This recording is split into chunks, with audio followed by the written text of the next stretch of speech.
The smell hits you first, that specific, acrid mix of diesel exhaust and shattered heartwood. The scent of something ancient being violently ripped open, exposing memories to the cold air that were never meant to see the light of day. I'm standing here, boots coated in gray dust, staring at a jagged pile of timber that used to be a sanctuary, looking at the splintered remains of a railing my grandpa Silas carved by hand back when Eisenhower was president, watching the late afternoon sun glint off shards of glass that used to frame the only piece my father ever knew. They didn't just tear down a building, they bulldozed a legacy, crushed 60 years of family history under the heavy, uncaring tracks of an excavator. And they did it while I was 3 states away, wearing a black suit, lowering my father into the wet earth of a Memphis cemetery. 5 days ago, while I was saying my final goodbyes to Dad, a woman named Patricia Vane, the president of the Oak Ridge Estates Community Association, decided that my grief was her opportunity, that my absence was a green light to play God with a bulldozer. She thought I was just another broken man, another grieving son she could steamroll with a fake court order and a terrifyingly bright smile, thinking I would be too financially exhausted and emotionally hollowed out to fight back against her petty kingdom. But Patricia made a critical error, a miscalculation so profound it's almost tragic, because she didn't bother to check who I actually am. My name is Lucas Thorne, and for the last 2 decades, I haven't just been a homeowner. I've been the senior structural engineer and code compliance officer for this entire county. Every demolition, every permit, every structural violation crosses my desk, and Patricia just handed me a career-ending felony wrapped in a bow of arrogance. But before we get to the scorched earth, let me take you back. Let me paint the picture of what was lost before the diesel fumes took over. 6 weeks before this nightmare, my father Arthur died quietly in his sleep, the TV still humming in the background, leaving me as the last guardian of a cabin built in 1958. This wasn't just a vacation home. It was a time capsule, built by Grandpa Silas, a man who came back from Korea with shaking hands and found his stillness in the grain of cedar wood. He spent 2 years building that place, every joint mortise and tenon, every floorboard specifically chosen, the smell of lake water and sawdust baked into its DNA. A place where the loons at dawn sounded like a choir, and the imperfections in the wood were just stories written by my grandfather's chisel. When Dad passed, the cabin became mine, free and clear, the one tangible thing left in a world that feels increasingly temporary, intended for my daughter, Maya, who is currently designing apps in Seattle, but learned to walk on those creaky dock boards. But 12 years ago, the silence of our lake was sold to a developer who paved paradise and put up 87 beige monstrosities, calling it Oak Ridge Estates, bringing with it an HOA fee of $500 a month and a rulebook thicker than the Bible. Enter Patricia Vane, a 60-something real estate agent with a white Mercedes and a soul made of HOA bylaws, a woman who measured grass height with a laser rangefinder and treated the neighborhood like her personal fiefdom. My cabin, legally grandfathered in since before her HOA was even a gleam in a developer's eye, was the one thing she couldn't control, the one splash of rustic reality in her beige utopia, and it drove her absolutely insane. The attack began 3 days after Dad's funeral, while I was still deep in the fog of mourning, dealing with funeral homes and lawyers in Tennessee. A certified letter arrived at the empty cabin, a notice of blight and emergency remediation, citing codes that didn't apply to a structure built in the 50s, giving me a laughable 14-day window to paint the cedar siding community beige, demolish the tool shed, and replace the historic dock, or else the HOA would do it for me. I tried to handle it civilly. I really did, requesting an emergency Zoom meeting with the board from my hotel room, thinking that surely, even Patricia Vane possessed a shred of human decency. That meeting was a farce, a kangaroo court held in Patricia's marble-floored living room, where she sat flanked by her son, Kyle Vane, a contractor with a permanent sunburn and eyes that looked like they were constantly calculating how much he could overcharge you. I explained the grandfather clauses. I held up the original 1958 permits.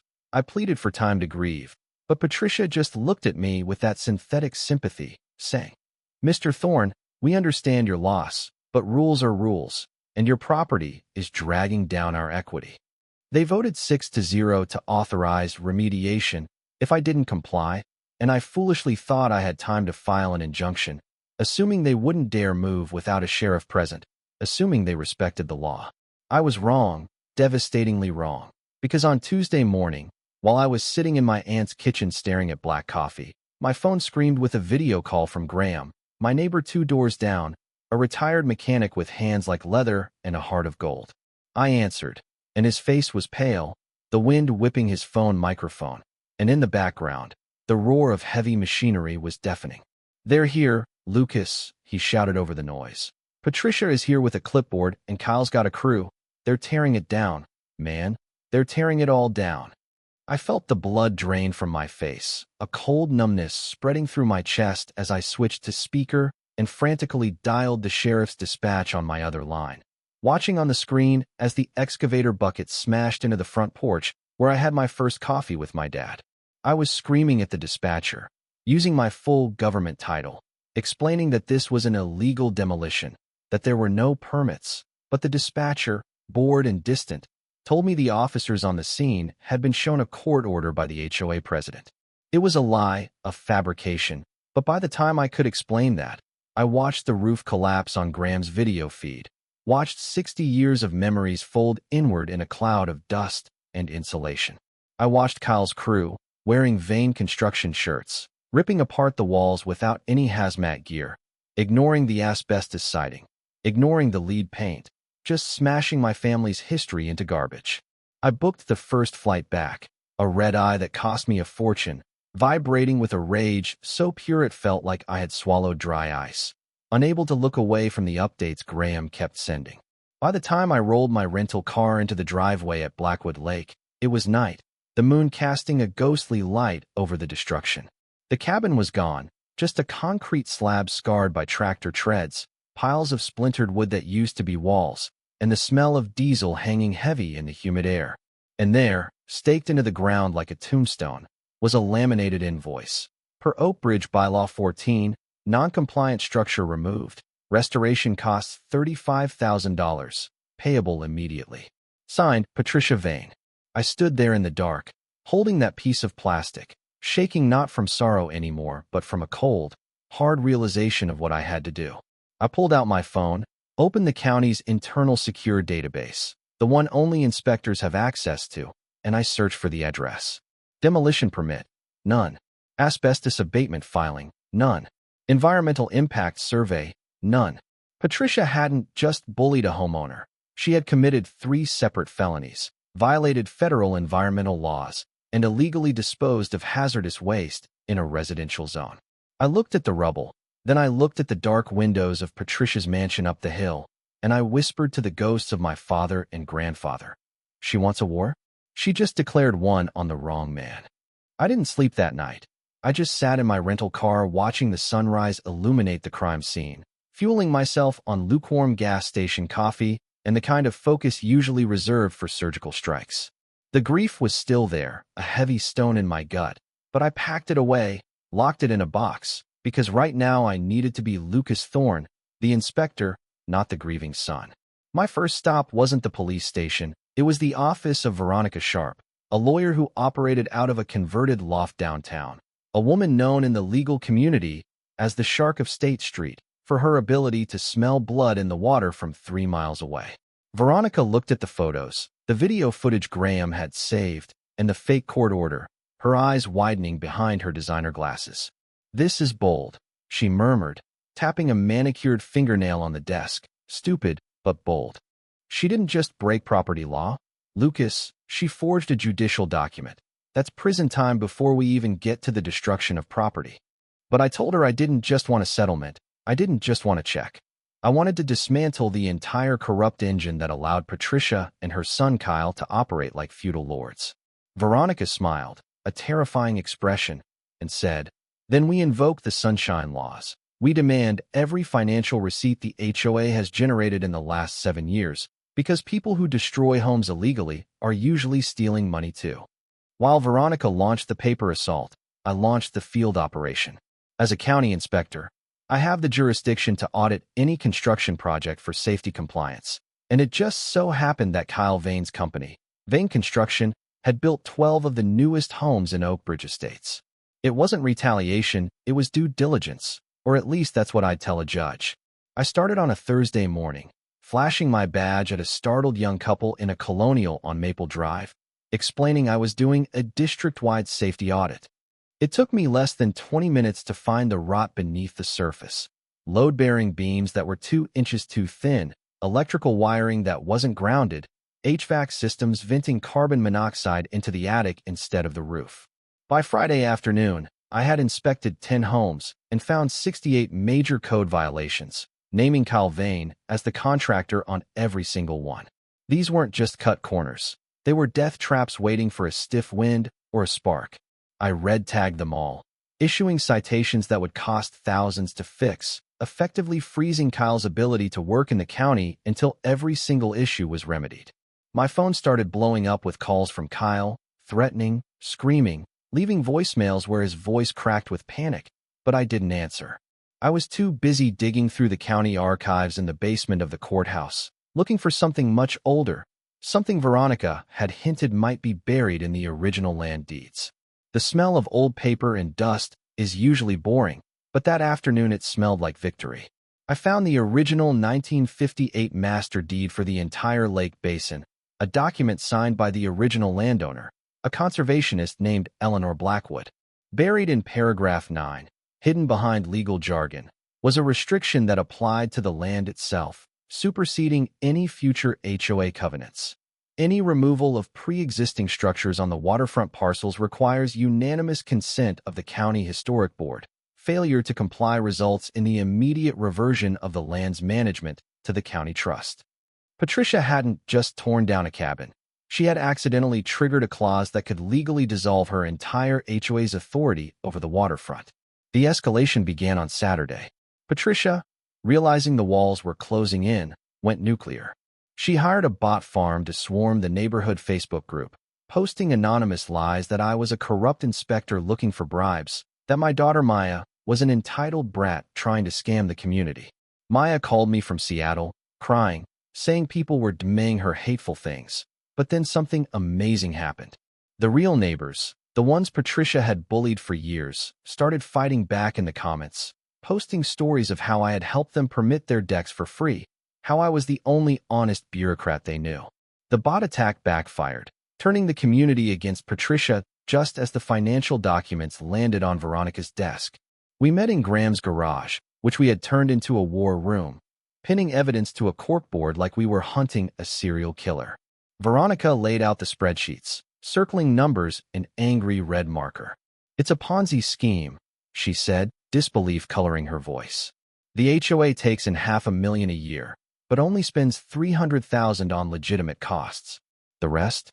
Kyle bills $80,000 for emergency landscaping. That never happens. Patricia bills $25,000 for administrative travel, which is just her leasing that white Mercedes and going to spas in Arizona. They've stolen nearly $600,000 in 5 years." Just as we were high-fiving, Graham grew quiet and played us a recording on his phone. Kyle had cornered him at the boat launch that morning, offering to rebuild my cabin for free if Graham convinced me to drop the investigation. When Graham refused, Kyle's voice dropped low, menacing, talking about how accidents happen on old docks, how old men can slip and drown. Detective Miller, a friend of mine from the force who I had looped in, listened to the recording, his jaw tightening. "That's witness intimidation," Miller said, checking his service weapon. "That's a felony. We have them on fraud, embezzlement, forgery, environmental crimes, and now intimidation. When is the annual meeting?" I looked at the calendar on the wall, the dates circled in red. "Tomorrow night," I said. "We don't just arrest them. We end them. Publicly." The Oak Ridge Community Center was packed to the rafters, the air thick with tension and the smell of cheap coffee.